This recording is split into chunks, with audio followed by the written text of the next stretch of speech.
One of my favorite restaurants is Nando's, and they make a really awesome peri peri chicken. I don't know if you have it over in the States, but it's quite popular here in the UK, and I believe it comes from my home country of South Africa.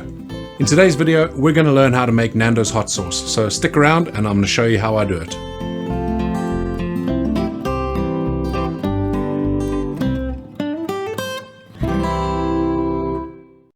These are the ingredients you're going to need. Quickly, we'll just go through them here. I will list them in the description below. But here we have our peppers. We've got a large onion. We've got some garlic here, about 5 cloves, 2 small lemons or 1 large lemon. We've got some white distilled vinegar. We've got some vegetable oil. We've got some rosemary, some salt, and lastly citric acid. It's optional, you don't have to use it, but it helps with oxidization, so it maintains the color of the sauce as well as helps to preserve it. So let's talk about the peppers that I'm going to use. These have just been picked fresh from my greenhouse, so you can't get much fresher than this. In the middle here, these are my peri peri peppers. If you watch my grow videos, you would know that I grow these every year because they're one of my favorite chilies. Over here, these are cayenne peppers. Not too spicy, but they've got a bit of spice, but what they really are here for is to add a bit of flavor. And over here, this is where I want to add a bit more heat. These are ring of fire. These peppers here are pretty hot anyway, but these will add a bit more heat as well. They've got a similar flavor profile to the cayenne peppers. So all we need to do is start putting things into our jug, because we're going to be blending this. So we'll just throw in all the peppers. You can adjust this for heat. Obviously, if you want it not as hot, you can add fewer peppers. Also, you can leave out things like the ring of fire. And on the flip side, if you want to make this even spicier, you can add in some hotter peppers. But give it a go. Try this first, the way I'm doing it here, and adjust according to how hot you think this is and how hot you want it.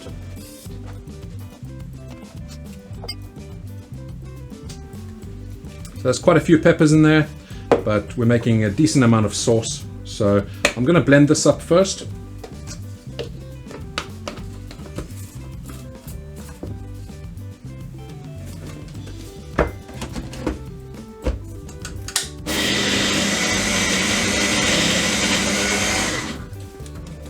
Add a few more things now that we've made a bit of space.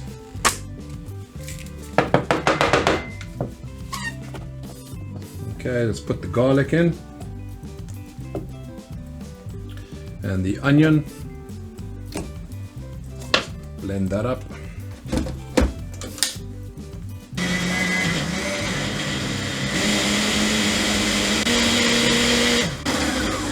And we're going to keep on adding in all the ingredients.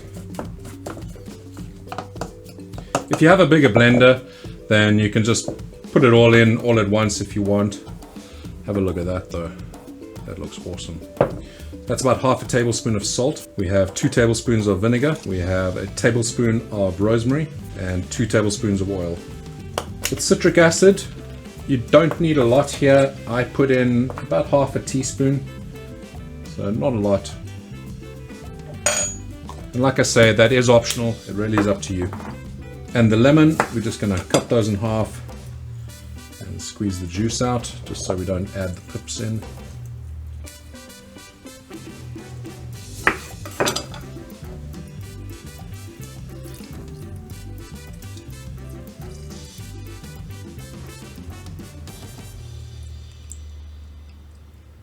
And let's blend that up one last time.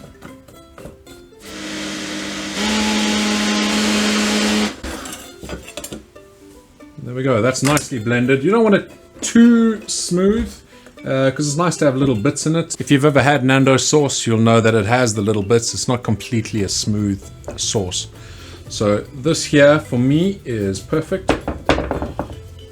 This sauce we're going to need to cook on the stove for just a little while. We're going to let it simmer and thicken up a bit. It's quite thick as it is. The other reason you're going to be putting it on some heat is it takes away that sort of green taste, the vegetable taste, and it'll really mellow this out and make it really come together nicely.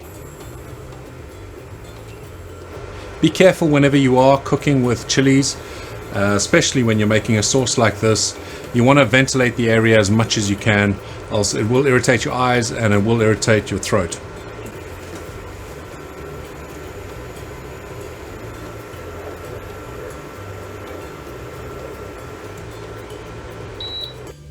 So I've let this cool now, and it's time for us to bottle up and finish the sauce. I'm going to be using these squeeze bottles for the sauce. They are really decent ones. It took me a while to find ones I liked. A lot of the cheaper ones that I bought, they don't seal very well, and you end up having leaks all around the rim. But these are really good.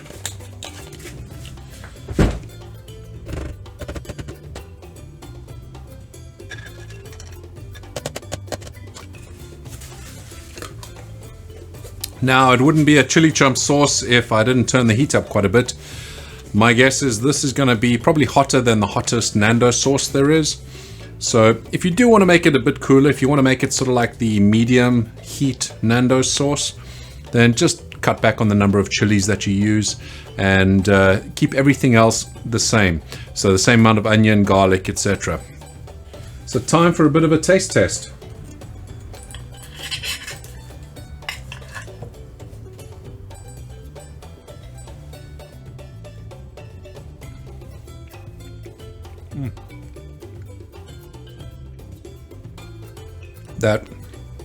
That is good. Like I said, there's a bit more heat than maybe you're used to if you do eat the Nando's hot sauces, but you can adjust the heat by just changing up the number of chilies you're using. I hope you enjoyed the video, and I look forward to seeing you on the next one. Thank you very much for watching. Bye bye for now.